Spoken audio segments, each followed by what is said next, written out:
Welcome to my channel Syed Sultan TV. Please subscribe my channel. நிறைவா அந்த அரங்கு நிறைந்திருக்கு பாருங்க. நான் தொடக்க உரை முடிக்கும் போதே அதற்காக எங்கள் நெல்லை மக்கள் உயிரினும் மேலான ரசிக பெருமக்களுக்கு என்னுடைய அன்பான வணக்கத்தை சொல்லி, முதலாவதாக மண் சார்ந்த வாழ்வே என்ற அணியை துவக்கி பேராசிரியர் விஜயகுமார் உங்கள் உள்ளங்களை கொள்ளை கொள்ள வருகிறார். வாங்க. காதொளிரும் குண்டலமும் கைக்கு வளையாபதியும் கருணை மார்பின் மீதொளிர் சிந்தாமணியும் மெல்லிடையில் மேகலையும் சிலம்பு ஆர் இன்ப போது ஒளிர் பூந்தாள் இணையும் நீதி ஒளிர் செங்கோலாய் திருக்குறளை தாங்கு தமிழ் நீடு வாழ்க. என் இனிய தமிழ் மக்களே, உங்களுக்கு என் முதற்கண் முத்தாய்ப்பான வணக்கம். மனிதரெல்லாம் அன்பு நெறி காண்பதற்கும் மனோபாவம் வானை போல் விரிவடைந்து தனி மனித தத்துவமாம் இருளை போக்கி சக மக்கள் ஒன்று என்று உணர்வதற்கு புத்தக சாலை வேண்டும் நாட்டில் யாண்டும் என்று புரட்சி கவிஞன் பாரதிதாசன் பாடுவார். அந்த புத்தக திருவிழாவை பொருளை விழாவாக நடாத்தி கொண்டிருக்கிற மாவட்ட நிர்வாகத்தை சார்ந்த பெரியோர்களே, சான்றோர்களே, தமிழ்நாடு அரசினுடைய பாடநூல் கழகத்தின் தலைவராய் இரவு நேர பட்டிமன்றத்தை பல்கலைக்கழகமாக மாற்றி பண்டிதர்கள் கடத்தி சென்ற பட்டிமன்ற குழந்தையை கண்டுபிடித்து தந்த காவல் நிலையமே, எங்கள் திண்டுக்கல் தந்த தமிழ் கரும்பு, அமெரிக்க பல்கலைக்கழகத்தால் முனைவர் டாக்டர் பட்டம் பெற்றிருக்கின்ற எங்கள் அண்ணன், அருமைக்குரிய அண்ணன் லியோனி அவர்களே, மேடையிலே விற்றிருக்கின்ற அறிஞர் பெருமக்களே, இந்த புத்தக திருவிழாவை பாங்கோடு நடத்துகிற அந்த முயற்சிக்கு உறுதுணையாக இருக்கிற பட்டிமன்ற கலாரசிக பெருமக்களே, சக்தியின் வடிவங்களாக என் கண்களுக்கு தென்படுகிற தாய்மார்களே, உங்கள் அனைவருக்கும் என் இனிய வணக்கம். இது என் உரையின் தொடக்கம். ஒரு பேச்சாளருக்கு தேவை நீதிபதி அவர்களே நல்ல ரசிகர்கள், வஞ்சகம் இல்லாத ரசிகர்கள், பாசக்கார மக்கா அப்படின்வாங்க. அதான் திருநெல்வேலி. திருநெல்வேலினா ரெண்டு விஷயம், ஒன்னு அருவா, இன்னொன்னு அல்வா. சமூக கொடுமையை எதிர்த்து போராடுகிற அருவாள், இனிமைக்கு அல்வா. ஒரு பேச்சாளருக்கு தேவை நல்ல கைதட்டல் என்பதை இந்த அரங்கத்திலே கொடுத்துக் கொண்டிருக்கிற இந்த ரசிக பெருமக்களிடத்திலே பேசுவதிலே நான் மிக்க மகிழ்ச்சி அடைகின்றேன். நீதிபதி அவர்களே, இந்த மண் சார்ந்த வாழ்க்கையா மின் சார்ந்த வாழ்க்கையான்னு ஒரு கேள்வியை கேட்டிருக்கீங்க. அது என்ன நீதிபதி அவர்களே சந்தேகம்? தமிழன் என்ற ஒரு இனம் உண்டு. அந்த இனம் மண் சார்ந்த இனம். குறிஞ்சியும் முல்லையும் மருதம் நெய்தல் பாலை என்று நிலங்களை வகைப்படுத்தி ஒவ்வொரு நிலத்துக்கும் பறவை, ஒவ்வொரு நிலத்துக்கும் விலங்கு, ஒவ்வொரு நிலத்துக்கும் மக்கள், ஒவ்வொரு நிலத்துக்கும் கடவுள் என்று இயற்கையோடு முதற் பொருள், கருப்பொருள், உரிப்பொருள் என்று இயற்கையோடு இணைந்த வாழ்க்கை தானங்க தமிழனுடைய வாழ்க்கை. இன்னைக்கு மின் சார்ந்த வாழ்க்கையா இருக்குதா? இப்படி புரிஞ்சுக்கிறதா? அந்த காலத்து வாழ்க்கை மண் சார்ந்த வாழ்க்கை, இந்த காலத்து வாழ்க்கை நவீன வாழ்க்கை, மின்சாரம் நிறைந்திருக்கிற நவீனத்துவமான வாழ்க்கை. நீதிபதி அவர்கள், இன்னைக்கு வாழ்க்கையா இல்லையே. ஒரு மண்பானைக்கு போய் ஒருத்தன் கேட்டான், மண்பானை இவ்வளவு கொளுத்துகிற வெயிலிலும் கூட உன் அகமும் புறமும் ஜில்லு இருக்கிய எப்படி? அந்த மண்பானை அவனிடம் சொன்னது, நீதிபதி அவர்களே, நான் பிறந்ததும் இந்த மண் தான், நான் முடிந்து போவதும் இந்த மண் தான். எவன் ஒருவன் ஆரம்பத்தையும் முடிவையும் உணர்ந்து கொள்கிறானோ அவன் சூடேறுவதற்கு வாய்ப்பே இல்லை, அவன் எப்போதும் குளிர்ச்சியாகத்தான் இருப்பான் என்று பாடம் நடத்தியது அந்த மண்பானை. இன்னைக்கு மின்சார்ந்த வாழ்க்கை என்ன சார் ஆச்சு?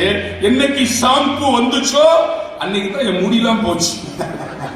சியக்கா கடவுள் வரைக்கும் நல்லா இருந்தா, அன்னைக்கு நான் அல்டிமேட் ஸ்டார் அஜித் மாதிரி இருந்தேன், இன்னைக்கு பவர் ஸ்டார் மாதிரி ஆயிட்டேன். அதாங்க மின்சார்ந்த வாழ்க்கை. 5 நாட்களில் உங்களுக்கு தரும் சிவப்பழை போடுங்கள். நீங்க திரும்பினோன்னா அப்படியே வெள்ளையாயிரும். அது எப்படித்தான் தெரியல. அதை உட்கார்ந்து தொலைக்காட்சியில் வர்ற விளம்பரத்தெல்லாம் நம்புகிற இன்றைய வாழ்க்கை மகிழ்ச்சியாவா இருக்குது. இன்னைக்கு வாழ்க்கைய ஒருத்தர் 2 வரியில சொன்னான். திருக்குறள் ஐயா திருவள்ளுவர் 2 வரியில சொல்ற மாதிரி நீதிபதி அவர்களை ரொம்ப அழகா 2 வரியில சொன்னான். இன்னைக்கு வாழ்க்கை எப்படிடா இருக்குது? இனியவன் சொல்ற வாழ்க்கை, அவன் சொல்றான், பாதி வாழ்க்கை போன் இல்ல, மீதி வாழ்க்கை லோன் இல்ல. இதான் இந்தியா இந்த பஞ்சு டைலாக்லாம் கண்டுபிடிக்கிற. பாதி வாழ்க்கை போன்ல, மீதி வாழ்க்கை லோன்ல. என்ன நீதிபதி அவர்களே, காலையில எந்திரிச்சோனையும் மனசு சந்தோஷமா அப்படியே வர்றான். என்னடா சந்தோஷத்துக்கு காரணம்னா 100% என் போன் சார்ஜ் ஆயிடுச்சுங்கிறேன். போன் சார்ஜ் ஆயிடுச்சா 100%. அவனுக்கு அதுதான் சந்தோஷம். என் கூட யாருமே பேசலன்னு ரொம்ப நாள வருத்தத்தில் இருந்தேன். இப்ப பிரியா அப்படின்னு ஒரு பொண்ணோட பேரை போட்டு ஒரு ஐடி ஓபன் பண்ணிட்டேன். நான் என்ன மெசேஜ் போடுவேன்னு ஒரு ஊரே காத்து கிடக்குதுங்கிறேன். சார், ஆம்பளை கூட பொம்பளை ஐடியில வந்துட்டு இருக்கேன். இந்த மின் வாழ்க்கை இடிக்குதுன்னு பேசுறதுக்கு மிஸ்டர் இடியாவன் இந்த ஆரம்பிச்சார்ல. மிஸ்டர் இடியாவன், மிஸ்டர் விஜயகுமார் ஸ்டாலின் அவர் கேட்கிற கேள்விக்கு பதில் எழுதுங்க. வேற பத்திரம்லாம் எழுதிட்டு கூடாது. வாத்தியாரு, அன்றைக்கெல்லாம் மண் சார்ந்த வாழ்க்கை இருந்தது, நினைவாற்றல் இருந்தது. நீதிபதி அவர்களே, இன்னைக்கு என்ன கேளுங்க, சிலப்பதிகாரத்தை அப்படியே நான் ஒப்பிப்பேன், கம்பராமாயணத்தை ஒப்பிப்பேன். நாவுக்கரசர் நெல்லைக்கண்ணன் பிறந்த இந்த மண் கம்பனை ஒப்பிப்பா. நெல்லைக்கண்ணன் அப்படியே கம்பராமாயணத்தை அப்படியே ஒப்பிப்பார். இந்த நினைவாற்றல் இன்றைக்கு போயிடுச்சு. கண்டனன் கற்பிடு கணிய கண்களா பெண்டிர் அழகர் இலங்கை தென்னகர் அண்டர் நாயகர் இனி துரத்தி ஐயமும் பண்டுல துயரும் என்று அனுமன் பண்ணுவான். கம்பனை ஒப்பிச்சோமே. இன்னைக்கு வாய்ப்பாடு சொல்றான் அவனே அப்படின்னு ஓராறு ஈராறு 12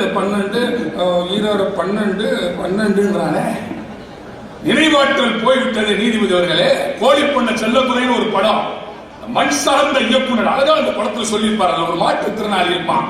எங்க நடுவர் ஐயாவுடைய பையன் சிவகுமார் அவர்கள் கூட நடித்த படம் அந்த கோழிப்பண்ணை செல்லதுரை. அதுல ஒரு மாற்றுத்திறனாளி சொல்லுவான், நீதிபதி அவர்களே, இந்த மண் சார்ந்த உணர்வு பாருங்க.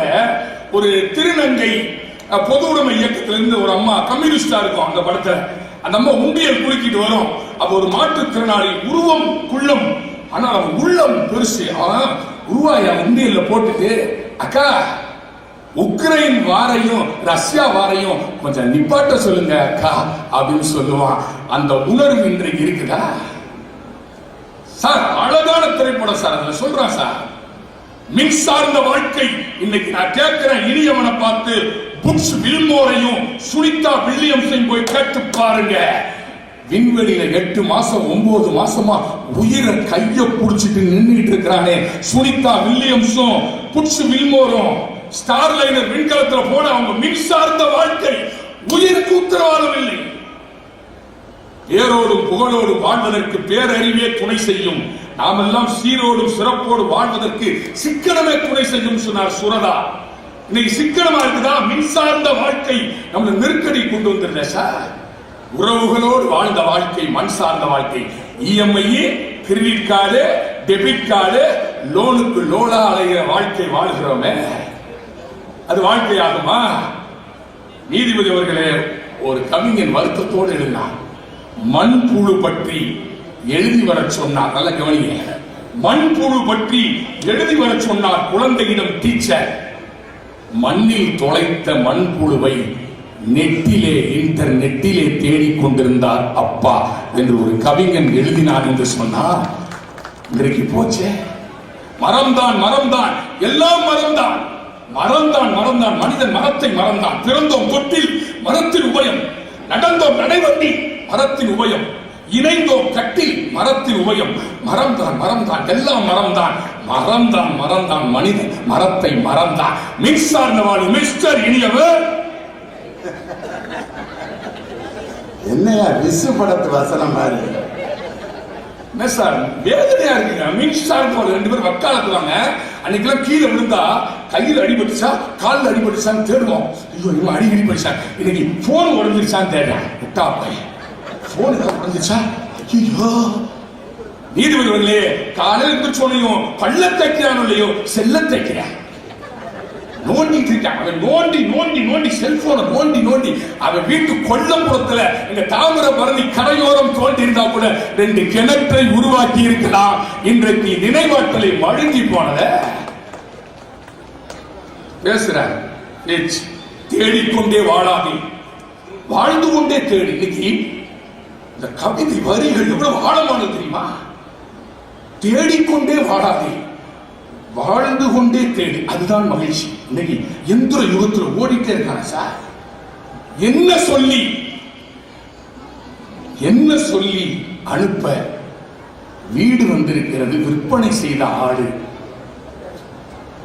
என்ன சொல்லி அனுப்ப? விற்பனை செய்த ஆடு வீடு வந்திருக்கிறது. அந்த பாசம், மனித நேயம், அன்பு இன்னைக்கு இல்லையே சார். என்ன பேச வர்றோம்? மின்சார்ந்த வாழ்க்கை, மின்சார்ந்த வாழ்க்கை, மின்சார்ந்த வாழ்க்கை. கட்டி கட்டா பணம் வச்சிருக்கிறவன் பணக்காரன் இல்லை, சீனியவன். கடன் இல்லாம வாழுகிறவன் தான் பணக்காரன். அந்த மின்சார்ந்த வாழ்க்கை நம்மளை கடன்காரனா மாத்திருச்ச. மனித உணர்வுகளை மழுங்கடித்து விட்டதே டிஜிட்டல். மனித உறவுகளை மழுங்கடித்து, பிரைவசி இல்லையே சார். நீ என்ன பொருளை போட வேண்டும், என்ன பொருளை உபயோகிக்க வேண்டும், என்ன வாங்கணும், உன்னைய ஃபாலோ பண்ணிட்டு இருக்காங்க டெக்னாலஜியில. நாங்க பர்மாவுக்கு போறோம் அப்படின்னு பர்மாவோட டைமிங், பர்மாவோட அந்த காலநிலை, சீதோஷ நிலையெல்லாம் நெட்ல பாக்குறேன். அடுத்து 4 பேர் போன் பண்றாங்க, சார் பர்மாவுக்கு போறீங்களாமே, நீங்க எந்த ஹோட்டல்ல தங்கணும் நாங்க சொல்லவா? போச்சு சார். அந்த பிரைவசி என்ற தனி மனித சுதந்திரம் இருக்கு இல்லையே. டிரெஸ் கடையில போய் நம்ம பெண்கள் ஆடை மாற்றுகிற சரியா இருக்கு அந்த டிரெஸ் போட்டு பார்க்கிறதுக்கு பயமா இருக்கு. எந்த கேமரா எங்க வச்சிருப்பானோ, கேண்டிட் கேமரா வச்சிருப்பானோ பயமா இருக்குது மிஸ்டர் இனியவன். அதை சிந்திச்சு பாருங்க. அன்று கட்டிய மணல் வீடுகளை, 2 செய்தி நான் முடித்துக் கொள்ள ஆசைப்படுகிறேன். அன்று கட்டிய வீடுகள், அன்று கட்டிய மணல் வீடுகளை ஆறுகள் அழித்தன. அன்று கட்டிய மணல் வீடுகளை ஆறுகள் அழித்தன. இன்று கட்டுகிற வீடுகள் ஆறுகளையே அழிக்கின்றன என்று ஒரு கவிஞன் கவிதையிலே சொன்னார். இந்த இயற்கை வளம் மோசமாகாதே. இந்த கவிதையோடு நிறைவு செய்கிறேன். இட்லியை ஆசையோடு பார்த்தோம். பண்டிகை நாட்களில் மட்டும் கறிக்கடை ஊருக்கு ஒன்று இருந்தது. நண்பர்களோடு எதையும் எதிர்பாராமல் தூய நட்பாய் பழகினோம். ஒரு சினிமா ஒப்புதலுக்கு 1 வாரம் தவம் கிடந்தோம் அப்பா அம்மாவிடம். அந்த காலம் நன்றாகத்தான் இருந்தது. ஆரத்தி எடுக்க போட்டி போட்டு மதினிமார்கள் இருந்தார்கள். தாய்க்கு நிகராய் காவல் காத்த தாய்மாமன்கள் இருந்தார்கள். சரியை குறைவான வேட்டி வாங்கி தந்ததற்காக சண்டை போட்ட பங்காளிகள் இருந்தார்கள். இளவு வீடுகளில் மயானக்கரை வரைக்கும் உறவுகள் வந்து சேர்ந்திருந்தார்கள். அடுத்தடுத்த பெண்களுக்கு திருமணம் செய்து பிரசவத்துக்கு வந்தாலும் அம்மா சலிக்காமல் பிரசவம் பார்த்து அனுப்பினார். 5-6 பிள்ளைகள் இருந்தாலும் அப்பாவுக்கு பிபி இல்லை, சுகர் இல்லை, டென்ஷன் இல்லை. ஒரே ஒரு சோப்பை குடும்பம் முழுவதும் பயன்படுத்தினால் கூட தோல் வியாதி இல்லை. இன்றைக்கு என்ன நடக்கிறது? பொம்மைகள் வைத்து வரவேற்பு திருமணங்கள் நடந்து கொண்டிருக்கிறது. இந்த வாழ்க்கை எனக்கு பிடிக்கவில்லை, இந்த வாழ்க்கை எனக்கு தேவையில்லை. இயற்கையோடு இணைந்த வாழ்க்கை தமிழருடைய வாழ்க்கை. இன்றைய யுகம் அவசர யுகம். நாமெல்லாம் வாழவில்லை, வசித்துக் கொண்டிருக்கிறோம். வாழ்க்கை வேறு, வசிப்பது வேறு. வாய்ப்பிற்கு நன்றி. வருகிறேன். வணக்கம். யாரையாவது நல்லா இருக்கியான்னு கேட்டா வகுத்தறிச்சலை தான் ஆரம்பிக்கிறேன். இப்பதான் சுகர் மாத்திரை சாப்பிட்டு 400 ஆகி போச்சு. இதை ஏன் அவன்கிட்ட சொல்றேன்? அவன் எனக்கு 450, நீ 450, இவனுக்கு ஒரு சந்தோஷம். நம்மளோட அந்த அதுக்கு 50 கூட. அப்படின்ட்டு 2 ஃப்ரெண்ட் ஆயிடுச்சு, சுகர் குரூப். அப்படின்ட்டு 2 பேரும் சேர்ந்து வீட்டுக்கு போனால் காப்பியில் சக்கரை கூட போட மாட்டாங்க. போய் கூட 4 மாத்திரையை சாப்பிட்டுக்கிறலாம், ஆளுக்கு ஒரு ஜிலேபியை திண்டு போலான்ட்டு அப்படி லைட்டாக லாலா கடையில் வாங்கி ஆளுக்கு ஒரு ஜிலேபி அப்படி சாப்பிட்டு போய் ஊசியை போட்டுக்கலாமப்பா, அதான் போகத்தானே போகிறான் அப்படின்னு. இன்னைக்கு கிடைக்குங்கிற நிலைமைக்கு வாழ்க்கையில் மனுஷன் நிம்மதி இழந்துட்டான். ஒரு காலத்தில் எல்லாம் விளம்பரம் பார்த்தீங்கன்னா, நான் சின்ன பேராக இருக்கும்போது எங்கள் மாரியம்மன் கோயிலில் விளம்பரம் பண்ணுவாங்க. டிஏஎஸ் ரத்தினப்பட்டின பொடி 1922ஆம் ஆண்டு முதல் மக்கள் விரும்பி போடுவது டிஏஎஸ் ரத்தினப்பட்டின பொடி. அமெரிக்கா, ஆஸ்திரேலியா, ஐரோப்பா ஆகிய நாடுகளில் மக்கள் விரும்பி போடுவது டிஏஎஸ் ரத்தினப்பட்டின பொடி. அமர்ந்து குடியுங்கள் சையது பீடி. சையது பீடி இந்த நாட்டிலே எல்லோருக்கும், யாரெல்லாம் உழைப்பினால் இந்த உலகத்தை வளமாக நினைக்கிறார்களோ அவர்கள் எல்லாம் பயன்படுத்துவது சையது பீடி. அமெரிக்கா, ஆஸ்திரேலியா, ஐரோப்பா ஆகிய நாடுகளுக்கெல்லாம் ஏற்றுமதி ஆகி மக்கள் விரும்பி புகைப்பது சையது பீடி. முக்கூடல் ராஜா பீடி, ராஜா பீடி, அது ராஜா பீடி. இப்போ இதெல்லாம் கேட்ட ஆளுங்க இப்படிலாம் விளம்பரம் நடந்துச்சு. எங்கேயாவது அமெரிக்காவில் பொடி போடுவானா? என்ன பில் கிளின்டன் பொடியா போட்டுக்கிட்டு இருந்தாரு, அடிச்சு விடுவாங்க. நம்ம கேட்டுக்கிற வேண்டியதுதான். செய்யது பிடி ஆஸ்திரேலியாவில் யாராவது குடிச்சிருப்பானே? நாங்கள் குடிப்போம் காலேஜில் படிக்கிறப்ப. அதுதான் எங்களுக்கு ஃபேவரட், மிகப்பெரிய ஒரு. இப்போ விட்டுட்டேன், லியோனியும் பீடி விற்கிறார, நம்மளும் ஆரம்பிச்சுக்கொண்டா நினைச்சிட்டாங்க. விட்டு 15 வருஷம் ஆகுது. செய்யது பீடி ஐரோப்பாவில் குடிப்பாங்கன்னு விளம்பரம். இந்த விளம்பரத்தை கேட்போம் நம்ம வாட்டுக்கு. ரோட்டில் பார்த்தீங்கன்னா சேலை விளம்பரம் பண்ண இதை வச்சு அப்படியே எடுத்து அப்படியே உதறி காட்டுவாங்க. ஐயாவுக்கு அம்மாவுக்கு ரொம்ப ஃபேவரட்டான சேலை, அம்மா கலருக்கு பார்த்தீங்கன்னா அந்த சேலை அப்படி இருக்கான் அப்படின்ட்டு அவன் மேலே வச்சு அப்படி கட்டி பார்த்தீங்களா அப்படின்னா உடனே அங்கே இருக்க பொம்பளை, இவனுக்கே அவ்வளோ நல்லா இருக்கு, நமக்கு நல்லா இருக்கும்ல அப்படின்னு வாங்க வச்சிருவேன். அது இப்படித்தான் ஒன்றுமே இல்லாத ஒரு பொருளை விளம்பரம் பண்ணுவாங்க. ஆனால் அந்த விளம்பரமே நமக்கு அவ்வளோ ஒரு மகிழ்ச்சியாக இருக்கு. இது லேகியம் விற்பாங்க பாருங்க சந்தையில். நாகமலை, தவமலை, நடுவருக்கு வீரமலை, சுத்தி படர்ந்தமலை, சூதாடு வெஞ்சமலை, சித்திமலை, சிவன்மலை, கொல்லிமலை, முடகுமலை, இந்த 10 மலைகளில் தேடி கண்டுபிடிக்க முடியாத ஒரு இலையிலிருந்து உருவாக்கப்பட்ட லேகியம். 200 பேர் வந்துடும். அண்ணன் நம்ம வித்துட்டு இருக்காரு. அதெல்லாம் விதெல்லாம் சுத்தெல்லாம் பார்க்காம இந்த 4 லோகத்திலையும் கண்டுபிடிக்க முடியாத ஒரு விதை எடுத்து விதையும் இலையும் சேர்த்து உருவாக்கப்பட்ட லேகியம். சில பேர் பாத்ரூம்ல போய் வாளியில தண்ணியை வச்சு சென்டர் பண்ணி உட்காருவான், முக்குவான், முனகுவான், திக்குவான், திணறுவான். மேட்ரு கீழே இறங்காம அவன் பாட்டு கடந்த கஷ்டப்படுவான். டமால் டுமால் துணியில் என்று AK-47 சவுண்ட் வந்த மாதிரி சவுண்ட் வந்துக்கிட்டு இருக்கான். மேட்ரு இறங்காது. நம்ம லேகியத்தை காலையில் ஒரு உருண்டை, மத்தியானம் ஒரு உருண்டையை பிடிச்சி ஒரு செம்பு சுடுதண்ணியை கப்புன்னு அடிச்சுன்னா சும்மா நாட்டுக்கொட்டை கட்டியாருக்கு ஆசை போட்டுன மாதிரி சும்மா அவங்க ஆக்ஷனை அவங்க கொடுக்குற உதாரணங்களை பாருங்க. நாட்டுக்கொட்டை செட்டியார் காசை கொட்டின மாதிரி. இப்ப என்ன விளம்பரம்! ஆனா இன்னைக்கெல்லாம் எப்படி ஏமாத்துற விளம்பரம். சொட்டு நீளம் டோய், ரீகல் சொட்டு நீளம் டோய், என்ன வெண்மையோ, ஆஹா என்ன வெண்மையோ. என்னாச்சு? குழந்தை அழுகுறத உட்வேர்ட்ஸ் கொடுக்க சொல்லு. நீ குழந்தையா இருக்கிறச்ச அதான் கொடுத்தேன். எத்தனை வருஷம் ஓடிக்கிட்டு இருந்தாங்க. நினைந்தாலே கனவு நனவாகும், அதிக சுவை உதயம், புதிய சன்ரைஸ்.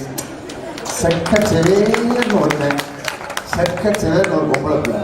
நினைந்தாலே கனவு நனவாகும், அதிக சுவை உதயம், புதிய சன்ரைஸ். அழகான ஒரு பொண்ணை கொண்டு வந்து அப்படி குடிச்சு அப்படியே டேஸ்ட் பண்ணி நம்ம சன்ரைஸ் குடிக்கிறேன் பூரா அப்படி சோப்பு ஆயிடுவான்ட்டு அரவிந்த் சாமி நடிச்சது அந்த விளம்பரம். இப்போ பார்த்தீங்கன்னா ஒரு பேஸ்ட்டை போட்டு ஒருத்தன் வளர்க்குறேன், பூன்னு ஊதுறேன், வாயிலிருந்து ப்ளூ கலரில் புகை வருது. அங்கிட்ட ஒரு 4-5 பொம்பளை பிள்ளைய போகுதுங்க. அப்படின்னு உறிஞ்சிட்டு நான்சென்ஸ், இவனை நம்ம லவ் பண்ணக்கூடாது. அதுக்கப்புறம் அந்த முக்கியமான பேஸ்ட்டை வாங்கி இவர் விளக்கிடுவார். விளக்கணுன்னா புகை கலர் மாறும். ப்ளூ கலர்லேருந்து வந்த வாயிலிருந்து வந்த புகை ரெட் கலரில் வரும். உடனே அந்த பிள்ளை ஐ லவ் யூ. அதான் வாயில் வர்ற புகையை பார்த்துட்டு எந்த பொம்பளை பிள்ளையாவது லவ் பண்ணுமாடா? நம்ம மண்டையில் மூளை விளம்பரம். திடீர்னு பார்த்தீங்கன்னா ஒரு பிளேட் எடுத்து சவரம் பண்ணுவார். அவங்க இப்படி தடவி பார்த்துட்டு நோ அப்படிங்க, ஏன்னா சொரன்னு இருக்கான். அப்புறம் 3 பிளேடை வச்சு இப்படி இழுப்பாரு. அந்த பிள்ளை வந்து இப்படி தொட்டு பார்த்து ஐ லவ் யூ. 3 பிளேடுக்காக ஒரு பொம்பளை பிள்ளை லவ் பண்ணுமா? இன்னைக்கு எப்படி ஆயிடுச்சு பாருங்க மின்சார்ந்த வாழ்க்கை. அதான் சொன்னார், செயற்கையான வாழ்க்கையை நம்மை செயற்கையான உலகத்துக்கு கொண்டு போகுது. பதில் சொல்லணும் வாங்க. கடலூர் தனிய வேலன் மின்சார்ந்த வாழ்வே என்ற அணிக்கு தன் கருத்துக்களை வழங்க வருகிறார். வாங்க. தமிழ்நாட்டின் கரைக்கோடி கிராமத்தில், திண்டுக்கல்லில் ஒரு கிராமத்தில் பிறந்து மக்களை சிரிக்க வைத்த ஒரு மகா கலைஞன் மின்சார்ந்த வாழ்விற்கு தன்னை மாற்றிக்கொண்ட ஒரு காலகட்டத்தில் ராம்ஜி ஆடியோ கேசட்ஸ் வழங்கும் மக்கள் மனதை பெரிதும் கவர்ந்தது புதிய பாடல்களா பழைய பாடல்களா என்கின்ற ஒரு கேசட் அவருடைய வாழ்க்கையை மாற்றியது. அதிலிருந்து தன்னுடைய வாழ்வை புதுப்பித்துக் கொண்டு தொலைக்காட்சியில் ஒரு பட்டிமன்ற நடுவராய் கோலோச்சி இன்று தமிழகத்தின் தமிழ்நாடு பாடநூல் கழகத்தின் தலைவராக உயர்ந்திருக்கின்றார் என்றால் நகைச்சுவை தென்றல் திண்டுக்கல் ஐ. லியோனி அவர்களுடைய வாழ்க்கையே மாற்றியது மின்சார்ந்த வாழ்க்கை என்றால் அது கிடக்கட்டும். இந்த மின்சார்ந்த வாழ்க்கையில நம்ம படுற பாடு இருக்கு. இந்த இங்க நின்றுட்டு இருக்காங்கல்ல, ரெக்கார்டு பண்ணிட்டு இவங்க நாளைக்கே அதை டெலிகாஸ்ட் பண்ணிடுவாங்க. அதில் ஏதாவது ஒன்று சென்னை புத்தக திருவிழாவில் பேசினதை நான் பேசியிருந்தா எல்லா இடத்துலையும் லியோனி இதுதான் பேசுகிறாரு போல இருக்கு. என்னை காட்டி கொடுக்கறது பூரா இந்த மின்சார்ந்த வாழ்க்கை தான். ஆனால் இதில் என்ன ஒரு பெரிய ஒரு எனக்கு பெஸ்ட்டுன்னா, இவங்களுக்காக வேண்டிய ஒவ்வொரு மேடையையும் புது மேடையாக மாற்றிக்கொள்ள வச்சது இந்த மின்சார்ந்த வாழ்க்கை தான்.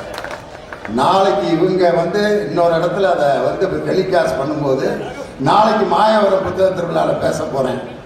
திருநெல்வேலியில் பேசாத விஷயங்களை புதுமையாக சிந்தித்து பேசணும்னு எனக்கு அந்த உணர்வை ஊட்டியது இந்த மின் சாதனங்கள் தான். இதுக்கு முதல்ல நன்றி சொல்லணும். நடுவர் அவர்களே, மிஸ்டர் விஜயகுமார் அவர்களே, பச்சை சட்டை போட்டுட்டு புத்தக திருவிழாவுக்கு வரலாம். அதுக்காக பச்சை பச்சையா போய் சொல்லணும்னு அவசியம் கிடையாது. வந்ததுல இருந்து எவ்வளவு போய் நான் கேட்கிறேன், முகப்பேர்ல இருந்து கிளம்பி பட்டிமன்றத்துக்கு வந்திருக்கீங்க திருநெல்வேலிக்கு. நான் என்ன கேட்கிறேன்னா, செம்மண்ணை தோண்டி ஆன்லைன்ல டிக்கெட் புக் பண்ணி கரிசல் மண்ணில் ஏறி உட்காந்து மாட்டு வண்டியை ஓட்டிக்கிட்டு திருநெல்வேலி பட்டிமன்றத்துக்கு வந்து சேரணும்னா வந்து சேர்ந்திருக்க முடியுமா? இல்லனா மண் சார்ந்த வாழ்க்கை எங்கள் மூதாதையர் வாழ்ந்த மாதிரி இலத்தழையை கட்டிக்கிட்டு சென்னையில இருந்து ஜிம்பாலே ஜிம்பாலே ஜிம்பல ஜிம்பா அப்படின்னு பேராசிரியர் விஜயகுமார் வந்தா அவர் வருவாரு, நம்மளால பார்க்க முடியுமா? எவ்வளவு பேச்சு, மின்சாதனம் இல்லாம வாழ்க்கை சந்தோஷமா இருந்துச்சு. நான் என்ன கேட்கிறேன், சென்னையில ஆன்லைன்ல டிக்கெட் புக் பண்ணி அப்னா பார்க்ல ரூம் போட்டு தனிக்கே அந்த ஏசி ஆன் பண்ணு, என் போனை சார்ஜ்ல போடு, அந்த டிவியை ஆன் பண்ணு, நியூஸ் பார்க்கணும், என் காலேஜ்ல இருக்கிற பசங்களுக்கு சிலபஸ் அனுப்பணும், உடனே லேப்டாப் ஆன் பண்ணுன்னு வாழ்றது பூரா மின்சார்ந்து மேடையில பூரா பொய்யா பேசி நைட்டுக்கு சாப்பாடு கிடைக்குமா? எவ்வளவு பேச்சு நடுவில் நம்ம யோசிச்சு பாருங்க. இன்னைக்கு இவ்வளவு அழகா உட்கார்ந்து இந்த பட்டிமன்றத்தை ரசிக்கிறோம் இல்லையா, இவ்வளவு மின்னொலியில. ஆனால் இந்தியாவிற்கு மின்னொலி வந்த காலகட்டமே 1899 தான். சில நூற்றாண்டு, ஒரு நூற்றாண்டு தான் கிட்டத்தட்ட. இதுல இருக்கிற இந்த வாழ்க்கை நம்ம எவ்வளவு மெருகேற்றி கொண்டு போயிருக்குன்னு அதுக்கு நன்றி சொல்லாம கிராமத்துல எல்லாம் பாருங்க எவ்வளவு சந்தோஷமா இருக்காங்க. அண்ணே, நாங்க கிராமத்துல வாழலையா? நீ யோசிச்சு பாருங்க, ஒரே ஒரு மல்லாட்ட ஊறுகாய் அந்த மணிலா இருக்கு இல்லையா, அதை வச்சு ஒரே ஒரு ஊறுகாய் அரைக்கிறதுக்கு 4 அக்கா ஒன்னா உட்காரும், கூப்பிடும் கரெக்டா. கோமதி பக்கத்துல உட்காரடி, எவ்வளவு நேரம் அரைக்கிறதுன்னு அரைக்க ஆரம்பிக்கும். கிராமத்துல யோசிச்சு பாருங்க, கரெக்டா 4 பேர் உட்கார்ந்து இருக்கும் போது 5ஆவதா ஒருத்தைய பத்தி பேசிட்டு இருக்கோம். அந்த 5ஆவதா ஒருத்தைய பேசி முடிச்சதும் ஒரு அக்கா இருடி, என் வீட்டுல என் புருஷனுக்கு சோறு வச்சுட்டு வரேன்னு எழுந்திருச்சுன்னு வச்சுங்க. இப்ப எழுந்திருச்சு போனாலே அவ கதை தெரியுமா உனக்கு? கடைசி வரைக்கும் அடுத்த 3 அக்கா எழுந்திருக்கவே இருந்திருக்காது. ஏன்? எழுந்திருச்சு போனா அடுத்தது நம்மளை பத்தி தான் இவன் பேசுவான்ட்டு. சார், புறணி பேசுறதே ஒரு வாழ்க்கையா வாழ்ந்துட்டு இருந்த நீங்க எங்க இன்னைக்கு வீட்டுல உட்கார்ந்துட்டு அந்த மிக்சியில மலாட்டைய போட்டு அப்படி முடிஞ்சிருச்சு, வேலை முடிஞ்சிருச்சா? எந்தவித புறணியும் இல்லாம வாழ்க்கைய அழகா வாழ்றது நகரத்து வாசிகள். சார், அந்த 4 பேருக்கு இட்லிக்கு மாவாக்குறதுக்குள்ள 40 வீடு பிரச்சனை அங்க வந்துடும். இந்த சின்னாயி மக மூக்காயை கட்டி கொடுத்தாங்களே மதுரைக்கு, அவ வாழ்றாளா வந்துட்டாளா? அவ எங்க போய் வாழ போறா? 3ஆவது நாளே துவச்சி விட்டாங்க, 5 பவுன் கம்மியா போட்டாங்க. உனக்கு எதுக்கு? மாவு நல்லா ஆடுதா இல்லையா? இது இட்லிக்கு வருமா தோசைக்கு வருமான்றத கணக்க பாரு. அந்த ஆட்டி முடிக்கிறதுக்குள்ள 15 வீட்டு பிரச்சனையை பேசி முடிச்சிடும். இவர் என்னமோ இதுக்கு முன்னாடி டி ராஜேந்தர் மாதிரி தலையில முடி வச்சிருந்த மாதிரியும் ஷாம்பு போட்டதுக்கு அப்புறம் தான் என் முடி கொட்டிடுச்சு. சார், நீங்க யோசிச்சு பாருங்க, கிராமத்துல பாருங்க, இதுக்குன்னே செப்பரேட்டா ஒரு செக்மெண்ட் திண்ணையில உட்கார்ந்து இருக்கும். கரெக்டா 4 பேர் உட்கார்ந்துட்டு தலையை விரிச்சு போட்டு பேன் குத்துறதுக்குனே ஒரு அக்கா வச்சிருப்பாங்க தெரியுமா? என்னடி உன் தலையில எறும்பாடு மாதிரி மேயுது, எடுத்து எடுத்து ஒரு அக்கா குத்துறதுக்கு உட்கார்ந்துட்டு இருக்கோம். அதை பார்த்து பார்த்து கதை பேசுறதுக்கு ஒரு அக்கா உட்கார்ந்துருக்கோம். இன்னைக்கு சிட்டில அப்படிலாம் கிடையாது சார். ஏன் சார் முடி கொட்டுது? இந்த ஹாஸ்பிட்டலுக்கு போங்க, ஹேர் ட்ரீட்மெண்ட் இருக்கு சார், ட்ரீட் பண்ணிக்கலாம். முடி கொட்டுச்சா, ஹேர் ஸ்பெஷலிஸ்ட் இருக்கா சார், முடி நட்டுக்கலாம்டா. நீ ஊர்ல உட்காந்து மண்ணுல தான் நட்டுட்டு இருப்பீங்க, நாங்க மண்டையிலே நட ஆரம்பிச்சிட்டோம். இன்னும் இது தெரியாம ஒரு பேராசிரியர் என்ன பேச்சு பேசுறாரு. அவருடைய வருத்தம்னா என்ன தெரியுமா? ஏதோ ஒரு புள்ள பிரியா கியூட்டின்னு ரெக்வஸ்ட் கொடுத்திருக்குது. அந்த ரெக்வஸ்ட் அக்செப்ட் பண்ணிட்டு பேராசிரியர் அந்த புள்ளைகிட்ட பேசிட்டு இருந்திருக்காரு. நான் தான் அன்னைக்கு வாங்கி அந்த ஐடியா பார்த்தேன். பிரியா கியூட்டி, ஏஜ் 25, எல்லாம் கரெக்டா தான் இருக்குது. இல்ல தம்பி இப்ப திடீர்னு என்கிட்ட பேச மாட்டேதுன்னாரு. பிரியா கியூட்டி, ஏஜ் 25 எல்லாம் கரெக்டா போட்டு இருந்துச்சு. கடைசியில ஒண்ணு போட்டு இருந்துச்சு, பாய்ஸ் ஹையர் செகண்டரி ஸ்கூல். அண்ணே அவன் பையன்னு பண்றதெல்லாம் நீங்க பண்ணிட்டு வந்து டெக்னாலஜியை குறை சொல்லக்கூடாது சார். யோசிச்சு பேசணுமா இல்லையா? சுடுகாடு சார், சாதாரணமா யோசிச்சு பாருங்க. ஒரு சுடுகாடு முதல்ல உங்க இயற்கை சூழ்ந்த கிராமத்துல ஒழுங்கா இருக்கா சார்? அவனுக்கு ஒரு சுடுகாடு, இவனுக்கு ஒரு சுடுகாடு. உன் ஊர்ல செத்தனா என் ஊர் தெரு வழியா எடுத்துட்டு போக கூடாதுன்னு அந்த ஊர்ல வெட்டு குத்து பண்ணிக்கிட்டு இன்றைய சூழல்லையும் தண்ணியில கழுத்து வரைக்கும் தண்ணியோட தோல்ல பாடையை தூக்கிட்டு போற எத்தனையோ ஊர் உங்க கிராமத்துல தான் இருக்குது. சிட்டில அந்த பிரச்சனையே கிடையாது. கொண்டு போறான், உள்ள தள்ளுறான், சுவிட்ச போடுறான், டம்ளர்ல கொடுத்துறான். இது அழகான வாழ்க்கையா? கொண்டு போய் அடக்கம் பண்றதுல கூட பிரச்சனை பண்ற உங்க வாழ்க்கை நல்ல வாழ்க்கையா? அதுல அவர் வந்து நினைவாற்றலே போயிடுச்சு எங்க பிள்ளைகளுக்கு.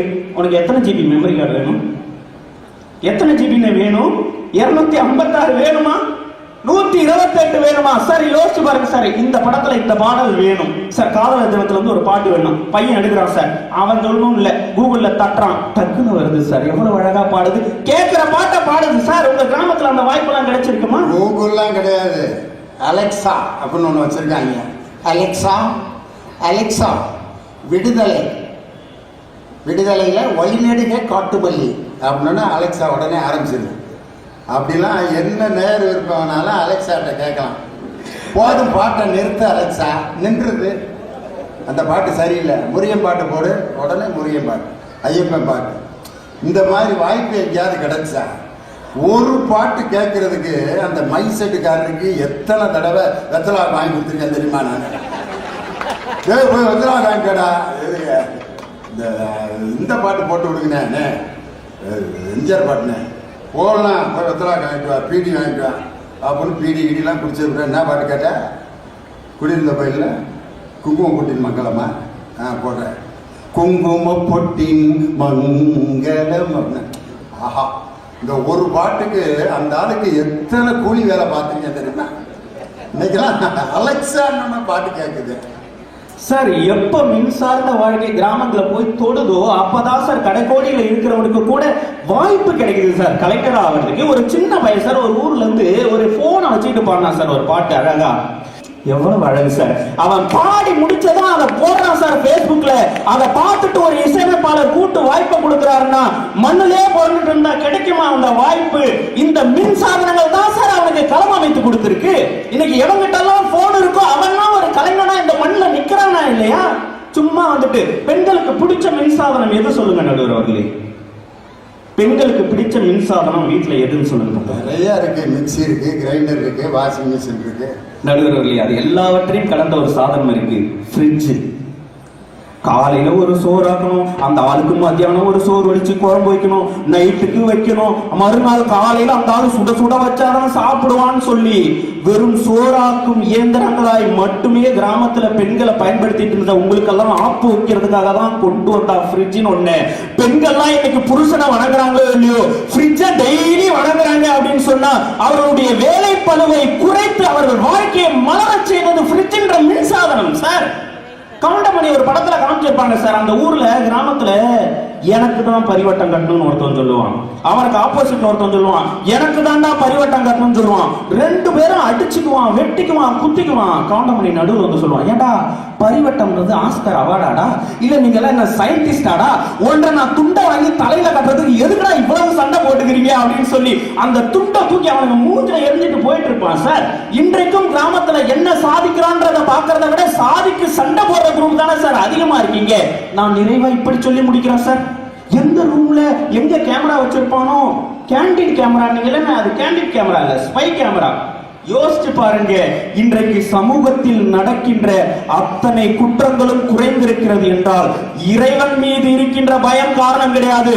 எல்லா இடத்துலயும் சிசிடிவி இருக்குதா அப்படிங்கிற பயம்தான். இறைவனை விட சிசிடிவியை நம்புற காலகட்டமா மாறி போச்சு. இன்றைக்கு முடிக்க முடியாத எத்தனையோ வழக்குகளை காவல்துறையினர் முடிக்கின்றார்கள் என்றால் அதற்கு காரணம் எங்களுடைய மின்சாதனமான சிசிடிவி கேமரா தான்.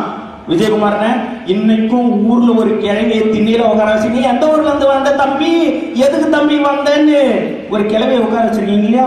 அந்த மாதிரிலாம் இல்ல, தான் உண்டு தான் வேலை உண்டுன்னு அவனை வாழ வைக்கிறதே இந்த மின்சார்ந்த வாழ்க்கை தான் என்று சொல்லி நல்லதொரு வாய்ப்பிற்கு நன்றி பாராட்டி இடமா வருகின்றேன். நன்றி, வணக்கம். ஒரு கிராமத்தில்